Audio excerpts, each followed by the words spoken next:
Hello everyone, আপনাদের সবাইকে জানাই শুভ অক্ষয় তৃতীয়া প্রীতি ও শুভেচ্ছা এবং আন্তরিক অভিনন্দন। এই দিনটা হচ্ছে সবথেকে মোস্ট অসপিশিয়াস ডে। আমাদের ৩৬৫ দিনের মধ্যে সবথেকে ইম্পর্ট্যান্ট ডে হচ্ছে অক্ষয় তৃতীয়া। এমনকি পয়লা বৈশাখ আরও যে কোনো ভালো দিনগুলো আছে তার মধ্যে সবথেকে বেস্ট ডে হচ্ছে অক্ষয় তৃতীয়া। কেন বলুন তো? তার কারণ হচ্ছে দ্য সান অ্যান্ড মুন, সূর্য অ্যান্ড চন্দ্রমা আজকের দিনে এক্সল্টেড হয়, উচ্চস্থ হয়।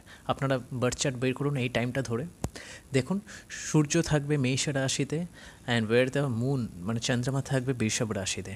তো holy father is sun and holy mother moon যখন এক্সল্টেড হয় তখন আমাদের জন্য সব থেকে পজিটিভ জিনিস, ভালো জিনিস আমাদের জীবনে বয়ে নিয়ে আসে। এই জন্য বলা হয় আজকের দিনে আপনি যেটাই করবেন সেটা আপনার লাইফে হাজার গুণ হয়ে ফিরে আসবে। আর সব থেকে শুভ কাজ আজকের দিনে যদি করা হয়, যে কোনো ভালো জিনিস যেটাকে বলে প্রপার্টি পারচেসিং, ভেহিকেল পারচেসিং, কোনো কিছু নতুন কোনো ব্যাঙ্ক অ্যাকাউন্ট খোলা বা কোনো কিছু অ্যাকাউন্ট ওপেনিং করা, কোনো বিজনেস স্টার্ট করা, মানে আজকের দিনটার জন্য আপনার কোনো এক্সট্রা কোনো মুহূর্তের দরকার নেই। অক্ষয় তৃতীয়া মানে হচ্ছে one of the most positive and auspicious day. আপনি যে কোনো কাজ করতে পারেন, সেটা আপনার লাইফে চার্ন নিয়ে আসবে, মানে আপনি লাইফে সাকসেস পাবেন। কিন্তু কথা হলো অক্ষয় তৃতীয়া তো নয় শুধু আজকে, কিন্তু আপনি কি জানেন আমাদের প্রত্যেক মানুষের জীবনে অক্ষয় তৃতীয়া মানে আমাদের বার্থ চার্টেই থাকে, আমাদের জন্মছকেই থাকে। দেখুন, অক্ষয় তৃতীয়া যেহেতু বলা হয়, অক্ষয় তৃতীয়া মানে কি? অক্ষয় মানে হচ্ছে যার কোনো ক্ষয় নেই, আর তৃতীয় হচ্ছে থার্ড লুনার ডে। সূর্য এবং চন্দ্রের মধ্যে যখন দূরত্ব যখন 12 ডিগ্রি হয় সেটাকে বলা হয় প্রতিপাত, পরের 12 ডিগ্রি হয় দ্বিতীয়া এবং তার পরের 12 ডিগ্রি হয় তৃতীয়া, মানে 24 ডিগ্রি থেকে 36 ডিগ্রি হলো হচ্ছে তৃতীয়া, থার্ড লুনার ডে। এবং সেই দিনটা যেদিনকে সূর্য এবং চন্দ্রমা দুই জায়গায় উচ্চস্থ হবে এবং 24 থেকে 36 ডিগ্রির মধ্যে ফল করবে, সেটা হচ্ছে তৃতীয়া এবং সেই তৃতীয়াটাকে বলা হয় অক্ষয় তৃতীয়া। কিন্তু অক্ষয় মানে হচ্ছে যার ক্ষয় নেই, কিন্তু আমাদের জন্মছকে একটা পার্টিকুলার পোর্শন আছে, যেই পোর্শনটা আমাদের লাইফে অক্ষয় পাত্রের মতন কাজ করে। অক্ষয় পাত্র মানে কি? পাত্র মানে হচ্ছে একটা এমন পাত্র যার কোনো ক্ষয় নেই, মানে ভগবান আপনাকে ওই জায়গাটাতে ভরে ভরে দিয়েছে, কিন্তু আপনাকে সেই জায়গাটা ইউটিলাইজ করতে হবে।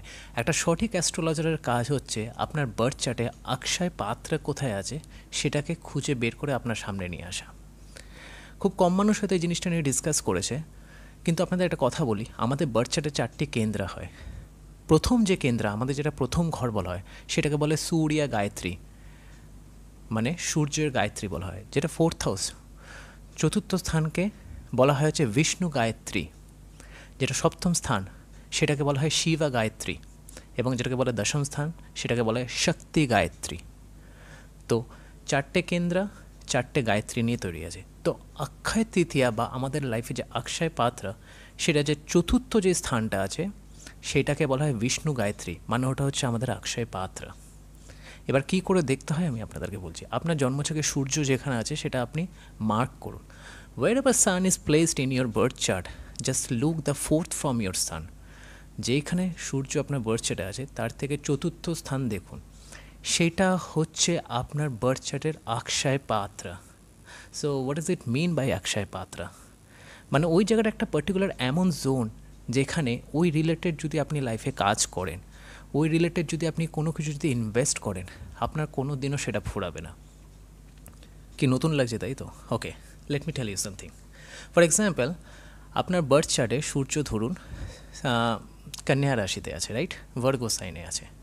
তো চতুর্থ স্থান সূর্য থেকে সেটা পড়ছে হচ্ছে ধনু, স্যাজিটেরিয়াস, এবং আপনার দেখুন কোন লগ্নে আপনার জন্ম।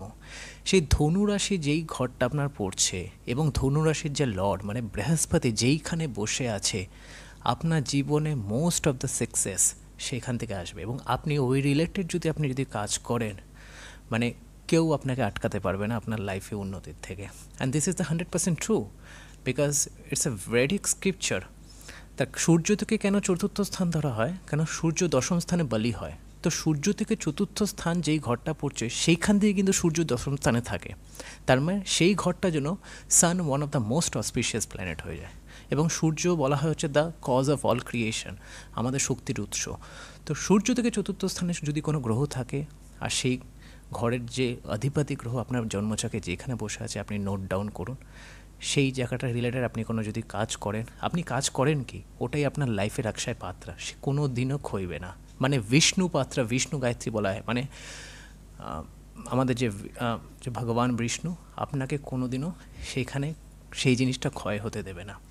ঠিক আছে, ধরুন আপনার ওই এই এক্সাম্পলটা আমি নিয়ে আসছি, সূর্য কন্যা রাশিতে আছে এবং তার চতুর্থ স্থান হচ্ছে ধনু রাশি পড়ছে, আপনার লগ্ন ধরুন মেষা লগ্ন, তাহলে 9th হাউস, তাহলে 9th হাউস রিলেটেড যদি আপনি কোনো কাজ করেন, ধরুন আপনি কাউকে টিচিং করছেন, টিচার, কাউন্সিলর, অ্যাডভাইজার, বা আপনি কোনো এমন কাজ করছেন যেখানে কাউকে অ্যাডভাইস করতে হচ্ছে, তা আপনার জন্য বেস্ট। এবার দেখুন ওই ধনুরাশির যে অধিপতি বৃহস্পতি কোথায় গেছে, ধরুন বৃহস্পতি আপনার জন্মছকে 4th হাউসে গেছে, চতুর্থ স্থানে, তার মানে প্রপার্টি, ফুড।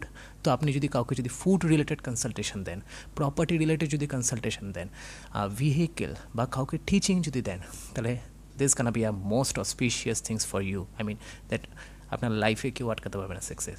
তো this is your Akshay Patra. ঠিক আছে, আপনার বার্থ চার্টে দেখুন অ্যান্ড আমাকে কমেন্ট করে ফিডব্যাক জানান কেমন লাগলো ভিডিওটা। নিশ্চয়ই ভালো লাগবে, কেন এটা one of the most unique topics.